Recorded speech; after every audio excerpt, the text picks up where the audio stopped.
नमस्ते मित्रों, मैं हूं आपका दोस्त अरुण कुमार दुबे यायावर। और आज यायावरी करते हुए हम आ पहुंचे हैं विराटनगर क्षेत्र के गांव बाणगंगा में। ये बाणगंगा बहुत ही ऐतिहासिक महत्व का गांव है। नाम से ही आप समझ गए हैं, बाण और गंगा। कहा जाता है कि यहाँ पर एक बार द्रौपदी को प्यास लगी तो अर्जुन ने अपने बाण से पाताल लोक से गंगा को बाहर निकाला। तो आज उसी स्थल के हम दर्शन करने के लिए यहाँ पर आ रहे हैं। और यहाँ पर ये बहुत ही प्राचीन मंदिर हम आपको आज दिखाने जा रहे हैं। ये मंदिर पांडव से संबंध रखता है और संभवतः बहुत ही दुर्लभ मंदिर है। यहाँ पर भगवान राधा कृष्ण के, गोविंद देव जी जैसे स्वरूप के विग्रह हैं। साथ ही 12 ज्योतिर्लिंगों के भी आपको दर्शन होंगे। भगवान शिव की पंचमुखी यहाँ शिवलिंग हैं और 5 पांडवों के विग्रह हैं जो संभवतः दुर्लभ हैं। इसलिए इसे मंदिर श्री श्री राधा कृष्ण जी और 5 पांडवों का मंदिर भी कहा जाता है। तो आइए दर्शन करते हैं इस प्राचीन मंदिर के। मंदिर के पुजारी से बात करने पर ज्ञात हुआ कि ये लगभग 450 वर्ष पुराना मंदिर है और रियासत काल के एक मंत्री जी ने इसे बनवाकर हिज हाइनेस महाराज को भेंट किया था। तो हम इसके मंदिर के दर्शन करते हैं। आप देख सकते हैं इस मंदिर की कारीगरी प्राचीन राजपूत शैली के वास्तुकारी से ये निर्मित है। मंदिर में बीच में बड़ा सा प्रांगण है और इस तरफ जो आप देख रहे हैं ये 5 पांडवों के विग्रह हैं जो अभी हम आपको थोड़ी देर में दर्शन कराएंगे। हमारे दाईं तरफ जो गलियारा है इसमें 12 ज्योतिर्लिंगों के आपको दर्शन मिलेंगे और आपको इसमें दर्शन मिलेंगे भगवान शिव के पंचमुखी शिवलिंग के। हम मंदिर की ओर बढ़ रहे हैं और जैसा कि होता है उत्तर भारतीय मंदिरों की वास्तुकला में, यहाँ गरुड़ जी विराजमान हैं जो भगवान को देखते हैं। भगवान के प्रिय वाहन भगवान के आदेश का इंतज़ार करते हैं कि भगवान अगली लीला कहाँ करने जा रहे हैं। तो आप ये देख सकते हैं कि कितने सुंदर दालानों और बारादरियों से ये बना हुआ मंदिर है। यदि आप जयपुर में रहते हैं या जयपुर से बाहर रहते हैं तो इस मंदिर के दर्शन किए बिना शायद आप कुछ अधूरा छोड़ रहे हैं। तो हमें उम्मीद है कि अगली बार जब भी आप जयपुर पधारेंगे तो जयपुर से मात्र 100 किलोमीटर दूर स्थित विराटनगर के इस बाणगंगा के मंदिर अवश्य दर्शन करने आएंगे। आइए अब हम दर्शन करते हैं। श्री श्री राधा कृष्ण जी की जय हो। ओम कृष्णाय वासुदेवाय हरे परमात्मने प्रणत क्लेश नाशाय गोविंदाय नमो नमः। गोविंदम आदिपुरुषं तमहं भजामि। गोविंदम आदिपुरुषं तमहं भजामि। वेणुं क्वानन्तम् अरविन्द दलयताक्षं बर्हवत असितभुजसुन्दराङ्गं कंदर्पकोटिकमनीया विशेषाशुभं। गोविंदम आदिपुरुषं तमहं भजामि। भगवान श्री कृष्ण के और मैया राधे रानी का बहुत मनोहारी और सुंदर विग्रह है। श्याम स्वरूप में कृष्ण हाथ में मधुर मुरली लिए हुए और बाकी टेढ़े जो उनका त्रिभंगी मुद्रा है उसमें है, और माता राधा रानी उनके नीचे उनके सेवा विग्रह हैं और उनके नीचे न जाने कितने पुराने सेवित शालिग्राम हैं। तो आइए इस मंदिर की हम परिक्रमा करते हैं। आप इसकी कारीगरी आप देख सकते हैं। हालांकि ये मंदिर बहुत मेंटेनेंस मांगता है। इतना प्राचीन मंदिर है कि इसकी छतों पर से प्लास्टर उखड़ गए हैं, लेकिन अभी भी इनकी छतों पर जो आप काम देखते हैं, जो चित्रकारी देखते हैं, वो आपको पुराने राजसी वैभव की याद दिलाती है। सुंदर सुंदर इसमें चित्र बने हुए हैं। ये पतला सा गलियारा है, थोड़ा सा इसमें अंधेरा है। आइए हम इसके परिक्रमा करते हैं। यानि कानि च पापानि जन्मांतरकृतानि च नश्यन्ते त्वं देवं प्रदक्षिणे पदे पदे। यानि कानि च पापानि जन्मांतरकृतानि च नश्यन्ते त्वं देवं प्रदक्षिणे पदे पदे। बहुत ही प्राचीन मंदिर है। गलियारे के आसपास ये प्लास्टर सब टूट गए हैं।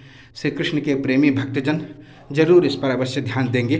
त्रिलोकपति भगवान कृष्ण, जिनके एक इशारे पर अखंड ब्रह्मांड बनते और बिगड़ते हैं, वे ऐसे मंदिर में रह रहे हैं। ये सभी कृष्ण भक्तों के लिए शोचनीय विषय है। ये मंदिर बहुत प्राचीन है। प्राचीनता और समय के साथ चीज़ें अपने स्वरूप को खोती हैं, लेकिन यदि हम भगवान कृष्ण से वास्तव में प्रेम करते हैं तो हमें अपने आवास से ज़्यादा उनके आवास की चिंता होनी चाहिए। हमें उम्मीद है कि कोई न कोई दानी ज्ञानी संत भक्तजन इस मंदिर के रख रखाव की ओर ध्यान देंगे। आइए इस मंदिर के जो मुख्य पुजारी जी हैं उनसे इन मंदिर की विशेषताओं के बारे में जानते हैं। प्रणाम पंडित जी। जय सिया राम। थोड़ा सा इस मंदिर के बारे में थोड़ा सा बताएं। क्या शुभ नाम है सर आपका? गंगा प्रकाश शर्मा है सर मेरा नाम। जी हाँ। और हम 4-5 पीढ़ियों से यहीं पर सेवा कर रहे हैं। जी जी। और यहाँ पर अज्ञातवास में पांडव आए थे जी। और उन्होंने यहाँ गंगा निकाली थी और राजा विराट के यहाँ नौकर रूप में रहे थे। अच्छा, पांडवों ने जब 12 वर्ष का वनवास करने के बाद 1 वर्ष का अज्ञातवास के लिए यहाँ पर आए थे यहाँ बैराट। आए थे और उसने वेदव्यास मुनि का आह्वान किया था। अच्छा। उसमें उन्होंने अलग अलग नाम रखे थे इनके। अर्जुन का वृंदरा, भीम का बल्लभ, युधिष्ठिर का कंक, द्रौपदी का शैलेंद्री, नकुल का बाहुक और सहदेव का सैनिक। अच्छा। इस तरह से नाम रख करके, और क्षमी वृक्ष में गांडीव धनुष अर्जुन का और गदा भीम की रख करके उन्होंने प्रतिज्ञा की थी कि हे देव वृक्ष, हम सब आयुधों की रक्षा करना। जिस रोज़ हमारा संकटकालीन समय बीत जाएगा तो हम गंगा निकाल करके और अपने स्तरों को धो करके फिर आगे चलेंगे। अच्छा, तो ये जो मंदिर है ये कितना पुराना, अभी जो ये मंदिर हमको दिख रहा है ये कितना पुराना है? 400 साल पुराना है जी। और नंदराम बख्शी ने बनवाया था। हल्दिया परिवार से थे वो। जी जी। लेकिन अब ये बहुत जीर्ण क्षीण हो गया। तो ये अभी जयपुर महाराज के नियंत्रण में आता है या नहीं? जयपुर महंत जी हैं महेश दास जी महाराज। जी जी। उनके ये अधीनस्थ है। जी जी। और उनके हम अधीनस्थ काम कर रहे हैं। पंडित जी बड़े भाग्यवान हैं, 6 पीढ़ियों से वे इस ठाकुर जी की सेवा कर रहे हैं।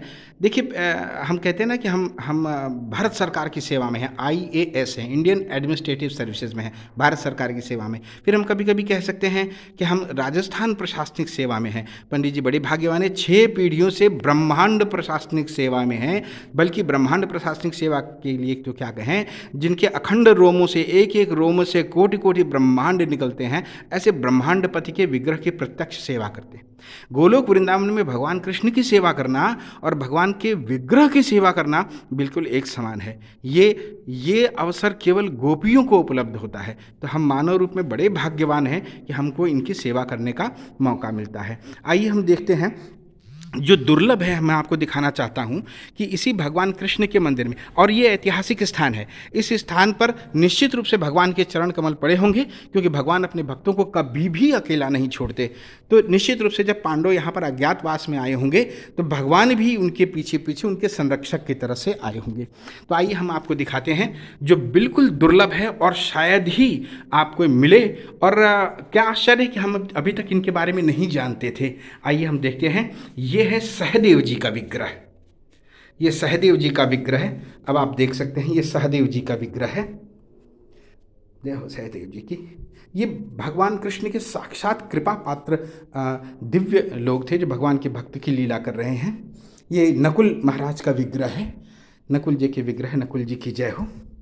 ये भगवती स्वरूपा द्रौपदी जी का विग्रह है, जिन्होंने जो कृष्ण को अपना सखा मानती थी और कृष्ण ने जिनके लिए साड़ी को अनंत रूप में विस्तारित किया था और जिनके मान की रक्षा के लिए कुरुक्षेत्र का युद्ध हुआ था। यहाँ पर आप देख सकते हैं धर्मराज युधिष्ठिर जी का, जो यमराज के ही अवतार थे, धर्मराज युधिष्ठिर जी का विग्रह। अब आप देख सकते हैं महाबली भीम का विग्रह। और यहाँ हम आपको अपने आइए ना बैराट की सीरीज़ में हम आपको बताएंगे कि यहाँ से थोड़ी दूर भीमगट्टा है और वहाँ भीमगट्टा पर भीम बैठ के गोटियाँ खेला करते थे। और ये हैं भगवान कृष्ण के परम सखा अर्जुन जी, जिनके मोह को दूर करने के लिए भगवान ने भगवत गीता का उपदेश दिया था कुरुक्षेत्र में। अभी हम थोड़ी देर बाद हम दर्शन करने जाएंगे तो हम आपको ये दिखाएंगे कि अर्जुन ने द्रौपदी की प्यास बुझाने के लिए कैसे अपने बाण के द्वारा यहाँ से गंगा को अवतरित किया था, पाताल गंगा को यहाँ से बाहर निकाला था। बहुत ही प्राचीन ये मंदिर है। आप देख सकते हैं कि इसके छतों की अवस्था बहुत ही जीर्ण शीर्ण है। बंदरों से बचाने के लिए इसको जालियों से यहाँ पर ढका गया है। बीच में एक बहुत ही प्राचीन कुआं भी है जिसको यहाँ पर ढक कर रखा गया है। एक बहुत पुराने श्याम धतूरे का वृक्ष है यहाँ पर, और ये बीच में भगवान को निरंतर देखते हुए गरुण देव जी। और अब हम जिस चीज़ के दर्शन करने जा रहे हैं वो भी अत्यंत दुर्लभ है। मैंने आपसे कहा था कि जब हम प्रवेश करते हैं तो हमारे बाएं गलियारे में पांचों पांडवों के विग्रह हैं और दाएं गलियारे में है देवाधिदेव महादेव जी की जय हो। और ये है भगवान शिव के पंचमुखी शिवलिंग। ये हमारे इस वीडियो में शायद आप इसको नहीं देख सकते हैं।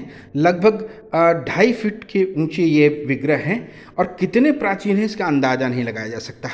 इधर माता पार्वती हाथ जोड़े खड़े हैं, सामने नंदी महाराज इनके विराजमान हैं। और जो चीज़ हम आपको दिखाने जा रहे हैं, इधर यहाँ पर ये लंबा सा गलियारा है, यहाँ पर कार्तिकीय जी षडानन कार्तिकीय जी विराजमान हैं। षडानन मयूर वाहन कार्तिकीय जी की जय हो। और अब इसके बाद से आप देखते हैं कि 12 जो ज्योतिर्लिंग हैं उनके यहाँ पर प्रतीक विग्रह यहाँ रखे हुए हैं। मल्लिकार्जुन, शैल इत्यादि, ये 12 ज्योतिर्लिंग हैं। और ये प्राकृतिक रूप से उनके जल आने के लिए, ऐसा एक समय में कहा जाता था कि बाणगंगा का जल इनके ऊपर स्वतः यहाँ इनके ऊपर गिरा करता था बूंद बूंद के रूप में। आज इसमें पानी तो नहीं है, ये शुष्क है। और ये प्राचीन हमारी वास्तुकारी है, आप देख सकते हैं। ये सब 12 ज्योतिर्लिंगों के आपको यहाँ पर दर्शन हो रहे हैं। और ये 12 ज्योतिर्लिंग यहाँ पर मौजूद हैं। कितने पुराने हैं, कितने पूजित हैं, कितनी पीढ़ियाँ, कितनी आस्थाएं, कितनी मान्यताएं। और ये है वक्रतुंडम महाकाय सूर्यकोट समप्रभा निर्विघ्नं कुरुष्मे देवं सर्वकार्येषु सर्वदा। भगवान गणेश जी की बहुत ही सुंदर मनोहारी प्रतिमा, लगभग 3 फीट ऊंची प्रतिमा है और संगमरमर की बनी हुई है और अत्यंत दुर्लभ इसमें जो है मूर्तिकारी की गई है। मंदिर के पुजारी जी से बात करने पर हमें ये ज्ञात हुआ कि जो इसमें मुख्य विग्रह हैं श्री कृष्ण भगवान के, वो मुख्य विग्रह जो है वो उसी कारीगर के द्वारा बनाए गए हैं जिनके द्वारा गोविंद देव जी बनाए गए हैं। मैं इस बात की पुष्टि नहीं करता, लेकिन आस्था है और जहाँ आस्था होती है वहाँ तर्क का कोई स्थान नहीं होता। लेकिन फिर हम आपसे ये कहना चाहेंगे कि मंदिर के जो शिव विग्रह हैं वो इतने आकर्षक हैं कि एक बार अगर आप इन्हें देख लें तो हमारे बांके बिहारी जी की तरह से कभी भी इनसे नज़र नहीं हटती।